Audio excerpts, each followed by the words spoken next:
നമസ്കാരം. Raf talk ഫുട്ബോളിലേക്ക് അവർക്കും സ്വാഗതം. യുവേഫ ചാമ്പ്യൻസ് ലീഗിൽ ഇന്ന് FC ബാഴ്സലോണ കളിക്കാൻ ഇറങ്ങുന്നു. രാത്രി ഇന്ത്യൻ സമയം 1:30 ക്ലബ് ബ്രൂഗയ്ക്കെതിരെയാണ് അവരുടെ കളി.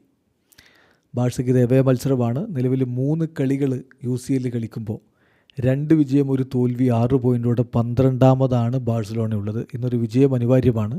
ടോപ്പ് 8 പിടിക്കുക എന്നുള്ളതാണല്ലോ എല്ലാ ടീമുകളുടെയും പ്രാഥമികമായിട്ടുള്ള ലക്ഷ്യം. ഇപ്പോൾ ബാഴ്സയെ സംബന്ധിച്ചിടത്തോളം എൽ ക്ലാസിക്കോയിൽ അവർ പരാജയപ്പെട്ടിട്ടുണ്ടായിരുന്നു. അത് ലലീഗയിൽ. എന്നാൽ പോലും അതിൻ്റെ ഒരു ആഘാതം അത് വളരെ വലുതായിരുന്നു.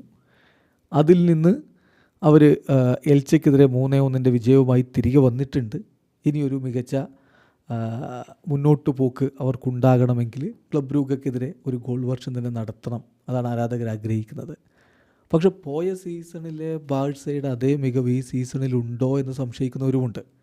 ഇതേ ചോദ്യം തന്നെ കോച്ച് ഹൻസി ഫ്ലിക്കിനോട് ചോദിക്കുകയാണ്. നല്ല പ്രീ മാച്ച് പ്രസ് കോൺഫറൻസിൽ അദ്ദേഹത്തോട് ചോദിക്കുന്നു, ടീമിൻ്റെ ഫോമിന് നിങ്ങൾ എന്ത് പെർസെൻറ്റേജ് കൊടുക്കുക, എത്ര പെർസെൻറ്റേജ് ഫോമിലാണ് ടീമുള്ളത്?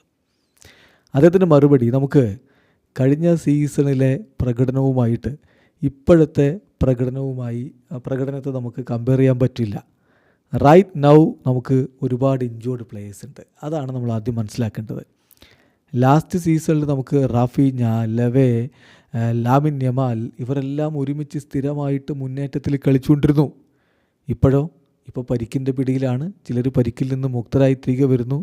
സോ ആ രൂപത്തിൽ വേണം നമ്മൾ കാര്യങ്ങളെ കാണാൻ. അല്ലാതെ ടീമിൻ്റെ വിജയത്തിൻ്റെ പെർസെൻറ്റേജ് നമ്മൾ തിരയുന്നതിൽ അർത്ഥമില്ല എന്നാണിപ്പോൾ കോച്ച് ഹൻസി ഫ്ലിക്ക് പറയുന്നത്. ഏതായാലും അദ്ദേഹം കൃത്യമായിട്ട് പറഞ്ഞു വെക്കുന്നത് പോയ സീസണിലെ പ്രകടനം ആവർത്തിക്കുന്നില്ല എന്ന് പറയുന്നതിൽ അർത്ഥമില്ല. ടീമിൽ പരിക്ക് ഒരു പ്രശ്നമായിട്ട് നിലനിൽക്കുന്നുണ്ട്. അതുകൂടി നമ്മൾ കാണേണ്ടതുണ്ടെന്ന് തന്നെ അദ്ദേഹം പറഞ്ഞത്. ശരിയാണ്, പല പ്രമുഖ താരങ്ങളും പരിക്കിൻ്റെ പിടിയിൽ, ചിലർ പരിക്കിൽ നിന്ന് മുക്തരായി തിരികെ വരുന്നേ ഉള്ളൂ. ഇങ്ങനെയൊക്കെയുള്ളൊരു സ്ഥിതിവിശേഷമാണ് ഇപ്പോൾ ബാഴ്സയിലുള്ളത്. പക്ഷേ ടീമിൻ്റെ അറ്റ്മോസ്ഫിയറിനെ കുറിച്ച് അദ്ദേഹം പറയുന്നുണ്ട്. ടീമിൻ്റെ അറ്റ്മോസ്ഫിയർ വളരെ ഇൻറ്റൻസാണ്. നമ്മൾ മികച്ച രൂപത്തിലുള്ളൊരു പെർഫോമൻസ് നടത്താൻ വേണ്ടിയിട്ടാണ് ഉദ്ദേശിക്കുന്നത്. അപ്പം വിജയിക്കാൻ കഴിയുമെന്ന് തന്നെ കരുതും. പിന്നെ എതിരാളികളെ പറ്റി പറയുമ്പോൾ ശരിയാണ്, ക്ലബ് ബ്രൂഗെ നല്ല പ്ലേയേഴ്സുള്ള കളിക്കാരാണ്. വളരെ ടോളായിട്ടുള്ള പ്ലേയേഴ്സ് അവർക്കുണ്ട്. അവർ എയറിൽ അതുകൊണ്ട് തന്നെ വളരെ ഡേഞ്ചറസ് ആണ്. പിന്നെ അവരെ സംബന്ധിച്ചിടത്തോളം ഹൈ പ്രസ് നമ്മൾ കളിക്കാൻ വേണ്ടി ശ്രമിക്കുമ്പോൾ അവരുടെ ഭാഗത്ത് നിന്ന് തിരിച്ചടിക്കാനുള്ളൊരു കപ്പാസിറ്റിയും അവർക്കുണ്ട്. സോ ഇതൊരു ടഫ് മാച്ച് ആയിരിക്കും, ഒബ്വിയസ്ലി ടഫ് മാച്ച് ആയിരിക്കുമെന്നാണ് കളിയെക്കുറിച്ച് ഫ്ലിക്കിൻ്റെ ഒരു വിലയിരുത്തൽ. വീഡിയോ അവസാനിക്കുന്ന ഫുട്ബോൾ ലോകത്തെ കൂടുതൽ വിശേഷങ്ങളുമായി റാഫ് ടോക്സിൻ്റെ എത്താം.